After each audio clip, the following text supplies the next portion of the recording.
ये जो इम्कानात हैं कि पुलिस के अंदर भी तो कुछ ऐसे लोग हैं जिन्हें आप और मैं बड़ा बखूबी जानते हैं, बड़े नामी गिरामी लोग हैं।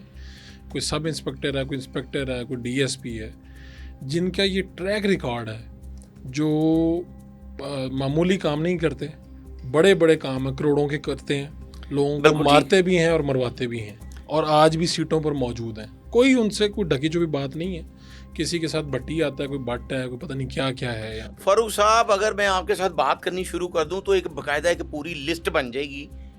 लाहौर में कत्लो गारत बढ़ाई पुलिस ने। एक सब इंस्पेक्टर है आज शकील बट, वो पहले ओसीयू में था, अभी वो शायद सीसीडी पे भी आ जाए, उसको फिलहाल उन्होंने कॉर्नर किया हुआ है। वो जब कांस्टेबल था तो टीपू ट्रका वाले का वो भाई बना हुआ था।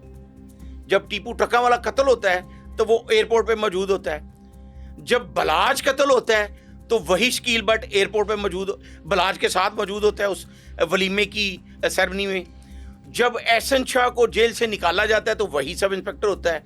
जब एहसन शाह को मुकाबला किया था, एहसन शाह को जब मुकाबले में मारा जाता है तो वही सब इंस्पेक्टर लेकर जाता है। जब मुकदमा दर्ज किया जाता है तो वही सब इंस्पेक्टर कहता है जी एहसन शाह का भाई इसमें नामजद है, फिर उसी को बाद में बेगुनाह कर दिया जाता है। तो अगर एक कांस्टेबल से सब इंस्पेक्टर प्रमोट होने वाला इस पूरी दुश्मनी में अपना जो है वो चक्कर चला रहा है, तो अगर इस तरह पुलिस करेगी जिस तरह पिछले दिनों में इसी सब इंस्पेक्टर शकील बट ने बहावल नगर का एक बंदा पकड़ा, कोई लेन देन का, पैसे लेन देन का तनाजा था, तो लाहौर दाता दरबार में थाने में उसके खिलाफ किलो चर्च का मुकदमा दर्ज करवा दिया। तो डीआईजी इन्वेस्टिगेशन जो जीशान असगर थे, उन्होंने वो मुकदमा खारिज भी किया और उसके खिलाफ लिख के दिया कि महकमा इंक्वायरी हो, लेकिन नहीं हुई, चूंकि वो बहुत ही बासर है, सब इंस्पेक्टर है, लेकिन डीआईजी कुछ नहीं बिगाड़ सकते। मैं आपको बता रहा हूं कि तीफी बट के भाई को, ख्वाजा अजहर गुलशन को घर से उठा के ले आया। उसके बाद एक पीआरओ ने ये बताया कि उसको मुअत्तल कर दिया गया है, उसकी रिपोर्ट लिखी गई लेकिन वो मुअत्तल नहीं हुआ। अच्छा, तो ये इस तरह के जो ये सीसीडी में इस तरह की शोहरत वाले लोग लेके गए हैं ये या नहीं? देखिए, सीसीडी में भी बेशुमार ऐसे लोग हैं जो ओसीयू से ही गए हैं। ओके।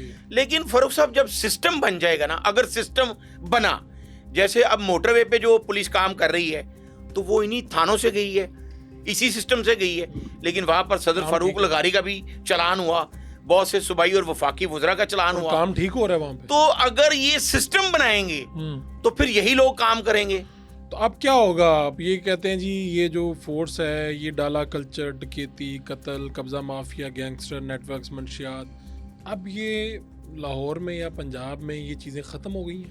मंशियात इस वक्त फारूक साहब, मैं आपको एक मज़े की बात बताता हूँ। एक बड़े आला पुलिस अफसर ने, बल्कि इस बात की तस्दीक सुहेल जफर चट्टा ने खुद भी की, अच्छा, कि लाहौर में जो बड़े बड़े कातिल पकड़े गए हैं, जो बड़े बड़े गैंगस्टर पकड़े गए हैं, ये नाजरीन के लिए भी बड़ी दिलचस्पी वाली बात है और ख़ासकर पुलिस अफसरान के लिए जो इन्वेस्टिगेशन विंग के हैं उनके लिए दिलचस्पी का बायस बनेगी कि वो सारे पहले आइस का नशा करते हैं और फिर बड़ी वारदातें करते हैं। जौहर टाउन में अपने ससुराल के 6 अफराद को कत्ल कर दिया, जब उसको पकड़ा गया तो वो आइस के नशे में था।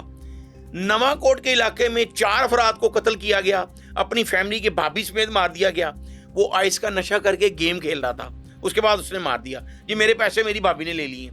तो लाहौर और गिरदोनवा में बड़े बड़े जो मुजरिम पकड़े गए हैं वो आइस के नशे में होते हैं। ठीक है, तो आइस का नशा कैसे कंट्रोल होगा? अब सीसीडी में ही एक नया विंग बनने जा रहा है, इसका जो एक सेकंड पार्ट आ रहा है, अभी उस पर वर्क कर चुके हैं सुहेल जफर चटाई, उसकी सुपरविजन करेंगे कि पंजाब से नशे को कैसे कंट्रोल किया जाएगा। अब जब तक ये बड़े मंशियात फरोशों को नहीं पकड़ेंगे, पुलिस क्या कर रही है, पंजाब पुलिस ये कर रही है कि नशेइयों को पकड़ के उन पे मुकदमा दे रहे हैं, 1000 ग्राम 1200 ग्राम, और वो रिपोर्ट भी भिजवा रहे हैं कि जी 10 पर्चे देते ने, 20 पर्चे देते ने। अब मैं शादरे में क्या हुआ, एक बहुत बड़ा मंशियात फरोश है, आबिद नाम है उसका, उसने अपनी मुखबरी करने पे कांस्टेबल को कत्ल करवा दिया, मुकदमा दर्ज हुआ, तो उसी थाने की पुलिस उसको सपोर्ट कर रही थी। तो जब इस तरह का काम होगा तो फिर क्राइम कंट्रोल नहीं होगा।